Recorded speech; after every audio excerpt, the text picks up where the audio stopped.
Hi, ഞാൻ Akhil P Dharmajan. എനിക്ക് Ram care of Andy ആയിട്ട് ഒരു കണക്ട് ചെയ്ത് പാട്ട് തോന്നുന്നതാണ് ഈ ലൈഫ് ഓഫ് റാം 96 ആ ഒരു പാട്ടാണ് തോന്നുന്നത്. നമ്മുടെ മാതൃഭൂമി ബുക്സിന്റെ 15ാമത്തെ ഷോറൂം ഇവിടെ കാക്കനാട് തുടങ്ങിയിരിക്കുകയാണ്.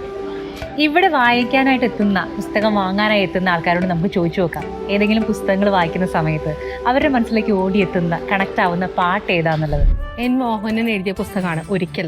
ശരിക്കും ഇത് വായിക്കുമ്പോൾ നമ്മുടെ ഉള്ളിൽ, എൻ്റെ ഉള്ളിൽ തോന്നിയ ഒരു BGM എന്ന് വെച്ചാൽ നമ്മുടെ മേഘമൽഹാറിലെ ഒരു നേർ പുഷ്പമായി എന്ന് പറഞ്ഞ ആ ഒരു അവർ തമ്മിലുള്ള ഒരു മെച്ചുവേർഡ് ലവും ഒക്കെ ഉണ്ടല്ലോ. ഇത് ഞാനെഴുതിയ പുസ്തകമാണ് ബറീഡ് തോട്ട്സ്.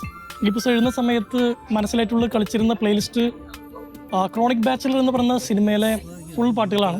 ഇതിലൊരു പല ചാപ്റ്ററുകളും ഒരു 10ാം ക്ലാസ് കഴിഞ്ഞ് എൻ്റെ സെമിനാരി ജീവിതത്തിലെ അനുഭവങ്ങളും അവിടുന്ന് പഠിച്ച ചില പാഠങ്ങളൊക്കെയാണ് എന്നെ സെമിനാറിലേക്ക് കൊണ്ടുവന്നാക്കുമ്പോൾ ഞങ്ങളുടെ കാറിൽ പ്ലേ ചെയ്തത് ക്രോണിക് ബാച്ചലറിലെ പാട്ടുകളായിരുന്നു. അരുണെഴുത്തച്ഛൻ്റെ വിശുദ്ധ പാവങ്ങളുടെ ഇന്ത്യ എന്ന പുസ്തകമാണ്. അപ്പോൾ ഈ പുസ്തകം കാണുമ്പോൾ എനിക്ക് ഓർമ്മ വരുന്നത് മനുഷ്യൻ മതങ്ങളെ സൃഷ്ടിച്ചു, മതങ്ങൾ ദൈവങ്ങളെ സൃഷ്ടിച്ചു എന്ന് തുടങ്ങുന്ന ആ ഒരു പഴയ ഗാനമാണ്.